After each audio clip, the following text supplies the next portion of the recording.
اتنا بڑا تاجر اور بیٹھے بیٹھے انا للہ و انا الیہ راجعون. یہ ہے دنیا. اٹ از کالڈ دنیا. تو اتنی موتیں اپنی سامنے میں نے بھی دیکھ لیں, آپ نے بھی دیکھ لیں, اتنے لوگوں کو مرتا دیکھا.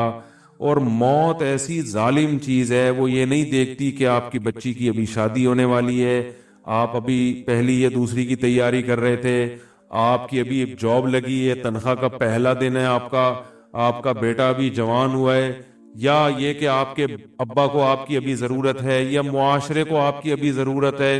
کچھ بھی نہیں دیکھتی. کوئی بھی کسی بھی ٹائم پہ مر سکتا ہے. میں اکثر اس موقع پہ ایک واقعہ بیان کرتا ہوں. ہمارے ایک دوست تھے, عالم, بڑے مالدار بھی, اکلوتے بیٹے اپنے والد کے. انہوں نے پڑھا لکھا کے ان کو عالم بنایا, بہت پیسہ خرچ کیا اور ہر لحاظ سے ان کو بے فکر کر دیا. وہ تھے بھی بڑے ذہین اور بڑے پرہیزگار, اور بہت خوبصورت بھی تھے.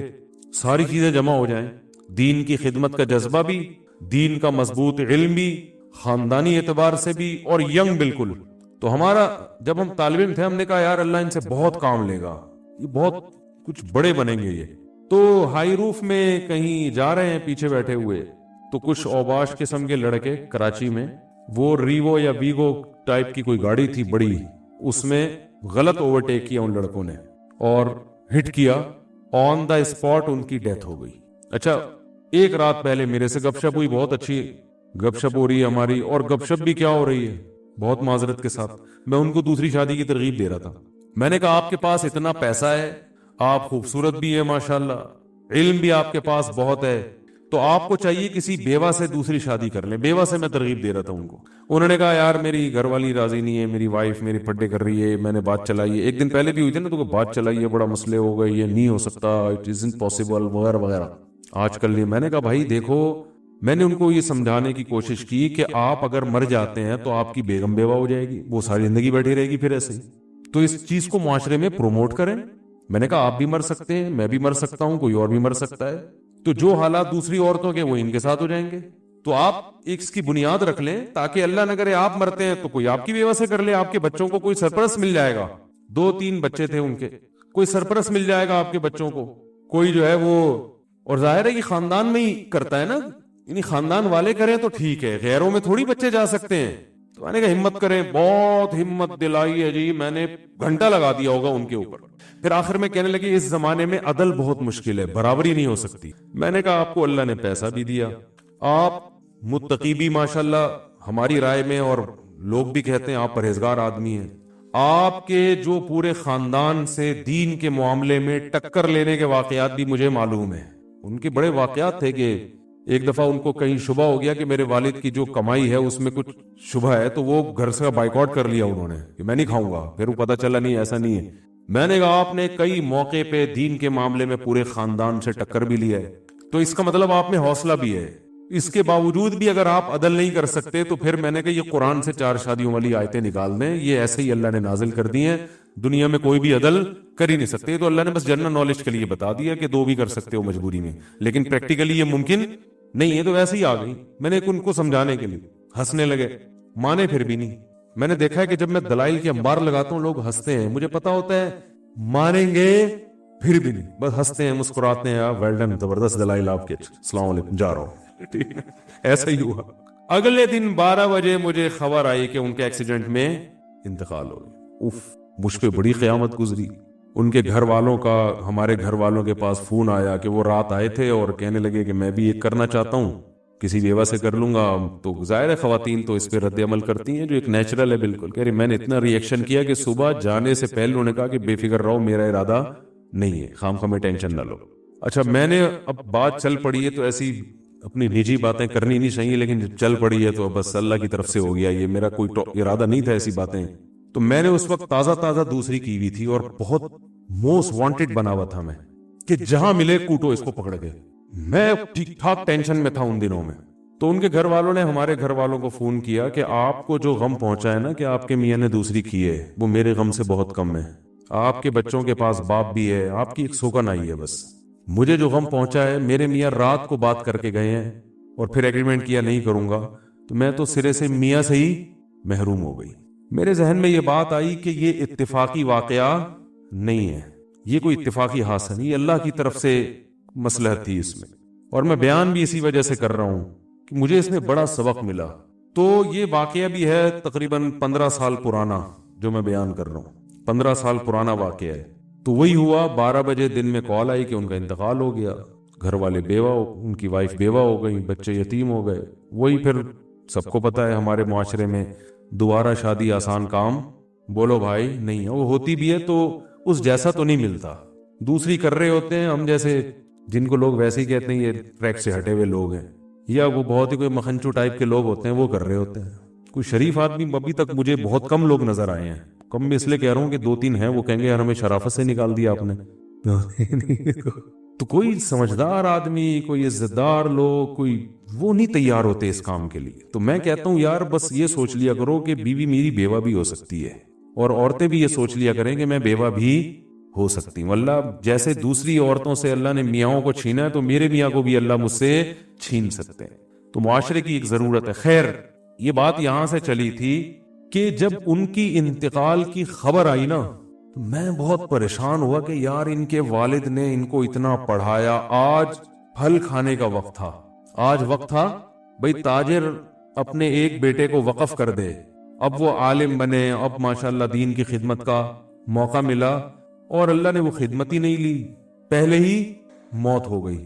اور موت بھی ایسے ہوئی ہے کہ ان کے لیے جو گاڑی ادارے نے رکھی تھی وہ گارڈ کے ساتھ, بڑی گاڑی کہ اس میں جائیں گے یہ, کیونکہ کراچی کے حالات بہت خراب تھے. تو ان کے والد نے کہا تھا کہ میرے بیٹے کو آپ جب بڑی گاڑی دیں گے اور گارڈ دیں گے, یہ نظروں میں آ جائے گا لوگوں کی, تو خام خام کی دشمنیاں بنے گی. ان کو ہائی روف میں ایسی کھچاڑا سی گاڑی میں جس میں کوئی یہ سمجھے ہی نہیں کہ یہ کوئی بڑی شخصیت ہے, یہ کسی بڑے ادارے سے ان کا تعلق ہے. تو زندگی بچانے کے لیے ہائی روف کا انتظام کیا تھا, اور وہی ہائی روف موت کا ذریعہ بن گئی.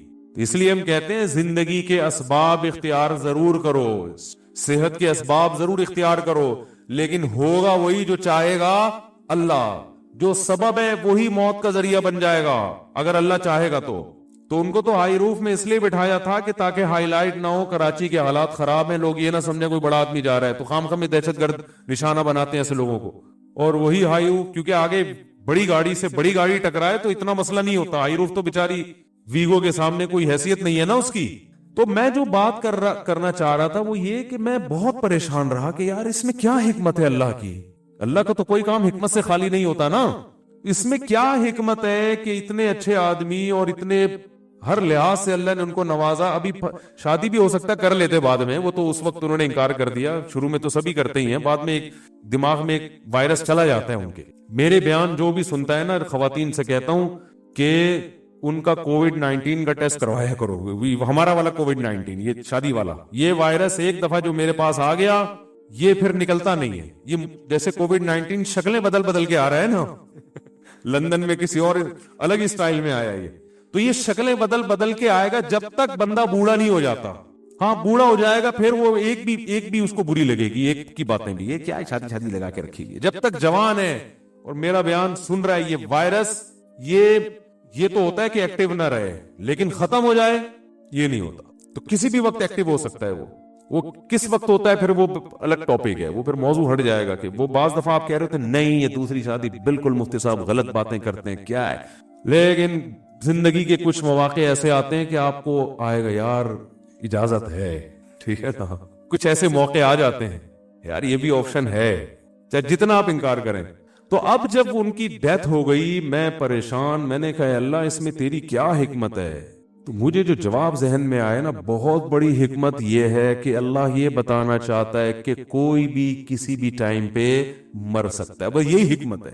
کسی خوش فہمی میں مبتلا ہونے کی ضرورت نہیں ہے کہ میں تو یہ ہوں, میرے تو بیانات دنیا سن رہی ہے, میرے تو فین فالوئنگ بہت زیادہ ہے, ہم نے تو ابھی یہ کرنا ہے, اور آپ کا بزنس ایسا ہے, اور ابھی تو ہمارے بچے چھوٹے چھوٹے ہیں, ابھی تو اللہ تعالیٰ میری بیوی کو بیوہ نہیں کر سکتا, میرے چھوٹے چھوٹے بچوں کو یتیم نہیں کر سکتا, ابھی تو جناب میں نے جو ہے وہ پڑھائی مکمل کرنی ہے, اور پھر ابھی تو ایک سیمسٹر رہ گیا میرا, باقی سارے کمپلیٹ ہو گئے. ابھی تو میں MBBS ڈاکٹر بن گیا ہوں, 2 سال کی بس جاب رہ گئی, ہاؤس جاب. اس کے بعد تو مزے ہی مزے, ہاؤس جاب ہو گئی ہے, اور بس اب تو کلینک کھولنی ہے, اور پھر جناب پیسے کمانے ہیں, اور یہ کرنا ہے اور وہ کرنا ہے.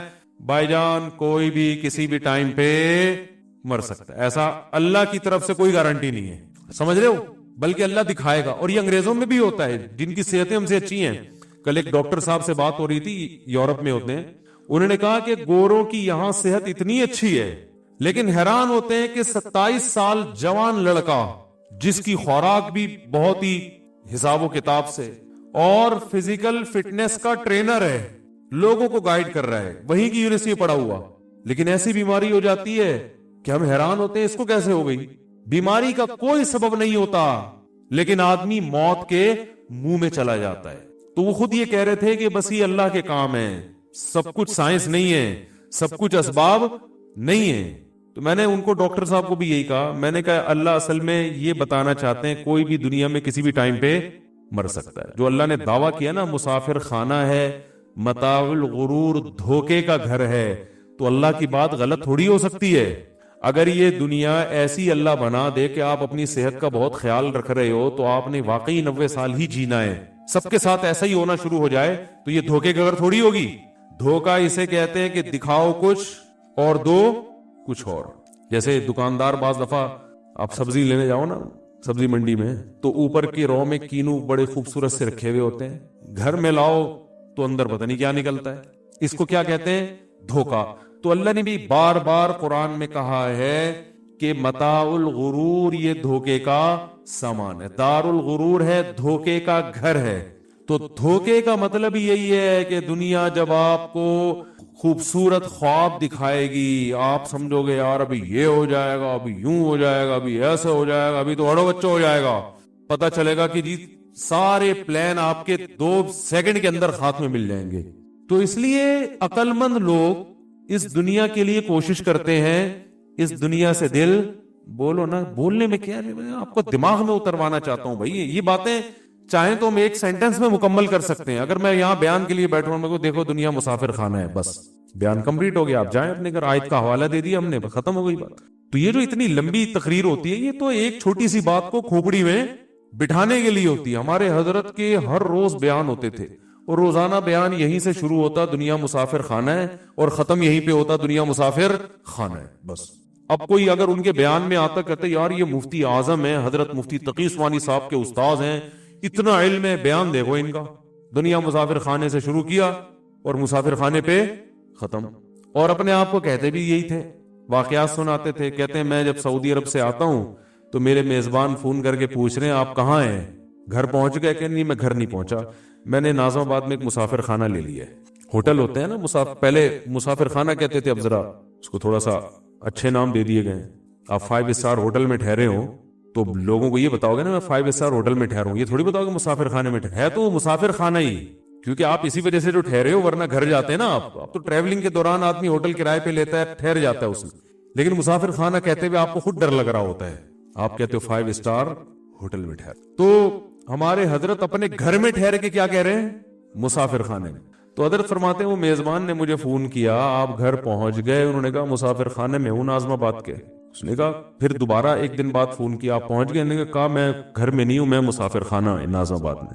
حالانکہ حضرت کے پاس پیسہ بہت تھا ماشاءاللہ، اللہ نے رزق کے دروازے کھولے ہوئے تھے، دل نہیں لگایا پیسے سے. پھر فون کیا تیسرے دن، حضرت آپ گھر وہ میزبان کو فکر ہے بھائی یہاں سے گئے، گھر پہنچ کے خیریت کی اطلاع دیں. حضرت ان کی کھوپڑی میں بٹھانا چاہتے تھے. اگر یہ سارا پروسیس نہ کرتے نا حضرت، اس طرح سے ٹینشن نہ دیتے تو ان کی دماغ میں بات اترتی نہیں ہے. تیسرے دن پھر انہوں نے کال کی، گھر پہنچ گئے ہیں؟ فرمایا ناظم آباد کے مسافر خانے میں. تو انہوں نے کہا کہ حضرت گھر کیوں نہیں جا رہے آپ، خیریت تو ہے؟ تو حضرت فرمایا گھر قبرستان ہے، جہاں جائیں گے تو آرام سے پڑے رہیں گے وہاں قیامت. یہ تو مسافر خانہ ہے، میرے ابا آئے تھے وہ چلے گئے، اماں آئی تھی وہ چلی گئی، دادا نانا، آدم علیہ السلام سے پبلک آ رہی ہے اور جا رہی ہے. ہزاروں سال گزر گئے، ان میں 50 60 سال تو ہماری زندگیاں ہیں. تو کیا یہ زندگی کی کیا حیثیت کیا ہے 50 سال کی؟ ارے ہزاروں سال میں 40-50 کی کیا اوقات ہے بھائی؟ ایسے گزرتے ہیں ٹک ٹک کر کے. اور ہم میں سے بہتوں کے آدھے سے زیادہ گزر چکے ہیں، یا جہاں جو لوگ بیٹھے ہوئے بچے ہوں گے جنہوں نے 60-70 سال ابھی دیکھنے ہوں گے، ان میں بھی 100% نہیں پتا کہ کس نے پورے دیکھنے کس نے نہیں دیکھنے. تو ہم میں اکثریت تو ویسے ہی اب 20-22 کے رہ گئے، بہت زیادہ ہو گیا. وہ بھی صحت کا اگر بہت خیال کریں تو، ورنہ جس سپیڈ سے رات کو کھانا کھا رہے ہیں لیٹ، تو آپ ایک دن کھائیں گے کھانا, یہی قورمے بریانی پھوڑ کے سو جائیں گے, اور صبح پولیس بھی آپ کو نہیں اٹھا سکے گی. بہت لوگ ایسے ہوئے سوئے صبح نہیں اٹھے, اس لیے کہ وہ, آپ حیران ہوں گے یار یہ موت کیسے ہو جاتی ہے, رات کو اتنا کھا کے سوتے ہی رہ گئے. یاد رکھو جس دن صبح اٹھتے ہو نا, اس دن حیران ہوا کرو کہ 1 بجے کھایا تھا کھانا, اور اتنا طبیعت سے گھی اور یہ سب چیزیں پھوڑی تھی, نان تافتان کھائے تھے, پھر بھی صبح اٹھ گئے. تو جس دن صبح اٹھا کرو اس پہ حیران ہونا چاہیے کہ اللہ کی قدرت ہے کہ اس نے زندگی ایک اور دن بڑھا دی آپ کی.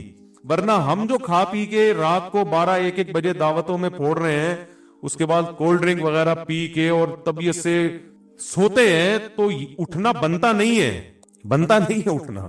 حقیقت بتا رہا ہوں, تو اللہ کی قدرت ہے کہ اللہ کہتے ہیں چل تھوڑا اور ایک چانس اور دیتا ہوں تیرے کو, تو چانس پہ چل رہے ہیں. تو تعجب اس پہ نہیں ہونا چاہیے کہ ہم اب تک ہم مر کیوں جاتے ہیں, تعجب اس پہ ہونا چاہیے ہم زندہ کیسے ہیں. تو میرے بھائی بات یہ چل رہی تھی کہ ہمارے حضرت نے فرمایا کہ میں ناظم آباد کے مسافر خانے میں, تو مسافر خان, اور واقعی اب حضرت قبر میں, اللہ تعالیٰ ان کی مغفرت فرمائے, ان کی درجات بلند فرمائے, جو انہوں نے کہا تھا وہ ہم نے اپنی آنکھوں سے دیکھ لیا. اور بار بار بیان میں کہتے تھے آپ کسی بھی وقت جا سکتے ہیں بھائی, کبھی بھی جا سکتے ہیں. چلے گئے. تو جب ان کے جنازہ اٹھا, میں نے کہا کہ میں بھی جنازے میں شریک تھا, میں نے کہا دیکھو یار حضرت بار بار کہتے تھے مسافر خانہ ہے, جانا ہے ناظم آباد کا, تو آج اسی ناظم آباد کے مسافر خانے سے حضرت کی میت اٹھ رہی ہے, جس کو وہ کہتے تھے نا مسافر خانہ ہے. ثابت ہو گیا واقعی یہ رہنے کی جگہ نہیں ہے. تو میرے بھائی ان ہزار گز کے بنگلوں کی دیواروں سے دل مت لگاؤ. سب سے زیادہ جو خطرناک چیز ہے نا انسان کے لیے, وہ دیواروں اور اینٹوں سے دل لگانا ہے. گاڑی اس کے بعد آتی ہے, کوئی گاڑی سے محبت کرے اتنا برا نہیں ہے, وہ استعمال میں آ رہی ہے. سب سے زیادہ برا ہے ان دیواروں سے محبت کرنا, کیونکہ ان کی عمریں بہت ہوتی ہیں اور آپ کی عمریں ان دیواروں کے مقابلے میں بہت کم ہوتی ہے. گاڑی آپ کی زندگی میں ہی ایکسپائر ہو جائے گی. تبھی تو کہتے ہیں 10 سال چلا لیا, اب کباڑا والے کو دے دے بھائی. آپ جب گاڑی خریدنے جاتے ہو تو وہ مائلیج کو اس نے چینج کیا ہوا ہوتا ہے نا اس کے, کہ بھئی اتنے کلومیٹر چلی ہے. وہ چلی تو پتہ نہیں نوح علیہ السلام کے زمانے سے چل رہی ہوتی ہے وہ, لیکن میٹر میں ایسی سیٹنگ ہوتی ہے آپ کو لگے ابھی 10-20 ہزار کلومیٹر چلی ہے وہ. تو آپ کیوں بیچنے کے چکر میں ہوتے ہو کہ یار اب اس کو بہت نچوڑ لیا ہے, اب یہ کام نکال رہی ہے. تو جو آپ نے اپنی زندگی میں اس کو کیش کرا لیا, اس کی زندگی کم ہے, آپ کی زندگی, بولو نا, بولنا اس لیے پڑتا ہے تو دماغ میں بیٹھے گی بات. اور جو انٹرنیٹ پہ بیان سنتے ہیں نا وہ بھی بولا کریں. آپ کی زندگی زیادہ ہے, گاڑی کی زندگی کم ہے. آپ بکری پال لیتے ہو, وہ پیدا ہو کے جوان ہو کے دودھ دے کے بچے پیدا کر کے آپ کی زندگی مر جائے گی. بکری سے دل لگانا اتنا برا نہیں ہے, وہ یعنی آپ اس سے فائدہ اٹھا لیتے ہو. کھانے پینے سے دل لگانا اتنا برا نہیں ہے, وجہ اس کی یہ کہ کھا لیتے ہو اپنی زندگی میں. آپ آج میں صبح بیٹھے ہیں بھائی, ہوٹل کا پراٹھا میں نے کھایا کہ نہیں کھایا, یہ مجھے مل گیا, یہ پتہ نہیں 6 مہینے سے مجھے تلاش کر رہے ہیں. آج میں کہیں کام سے گیا تھا تو واپسی پہ ہوٹل ہے, وہ بڑا خاندانی پراٹھا بناتا ہے, تو وہاں میں گھسا, میرا حلیہ تھوڑا چینج تھا, انہوں نے پکڑ لیا, مجھے پہچان لیا. انہوں نے کہا میں تو 6 مہینے سے آپ کے پولیس کی طرح آپ کے پیچھے پڑا ہوا ہوں. تو یہ کیا ہے بھائی؟ اب ڈاکٹر صاحب سے کل میری بات ہوئی, انہوں نے کہا پراٹھے نہیں کھائے. میں نے کہا یار دنیا چھوڑنا آسان ہے, پراٹھا چھوڑنا بہت مشکل کام ہے. ہم بد پرہیزی بس ایک ہی کرتے ہیں, اور میں نے کہا کوئی بد پرہیزی نہیں ہے, اب اتنا تو چلتا ہے یار. ناشتے میں سردی ہو اور خاندانی قسم کے پراٹھے بنے ہوئے, بھوک ٹائٹ لگ رہی ہو, اور چنے چھولے بھی ہوں اور ساتھ میں انڈا بھی ہو, اور چائے ہو خاندانی, مزہ آتا ہے کہ نہیں آتا؟ ناشتہ اس کے بغیر نہیں ہوتا یار, بچپن سے عادت پڑی ہوئی ہے, کیا کریں. تو یہ مزے کیش ہے, آپ اپنی زندگی میں امید ہوتی ہے کہ پورا کھا لو گے, ٹھیک ہے نا. ان چیزوں سے دل لگتا بھی نہیں ہے انسان کا, کیونکہ فنا ہو رہی ہیں آپ کے سامنے ہی. سب سے بدترین چیز جس پہ آپ کا پیسہ خرچ ہو رہا ہے نا حدیث کے مطابق, وہ تعمیر ہے, کیونکہ تعمیر کی عمریں بہت لمبی. آپ مکان میں جب کنسٹرکشن کا کام کرتے ہو تو آپ کی ہڈیوں میں کتنا سریا ہے اس کو آپ بھول جاتے ہو, اور اس کی جو بنیادیں ہیں اس کی دیواروں کے سریے کو آپ فوکس کر رہے ہوتے ہو. اتنی مضبوط دیوار, اتنی موٹی دیوار. او بھائی تو اپنی ہڈیوں کا ذرا ٹیسٹ تو کروا لے, اس میں کتنا کیلشیم رہ گیا ہے. ہڈیاں آپ کی بھربھری ہو رہی ہیں, ختم, 4-5 سال کی کہانی ہے. لیکن آپ جناب اتنا سیمنٹ بجری ڈال کے لوگوں کو بتا رہا ہے, دیواریں دیکھو, اتنا مضبوط مکان بنایا ہے, زلزلہ پروف عمارت بنائی ہے, اور ایسا ہے اور ویسا ہے, اور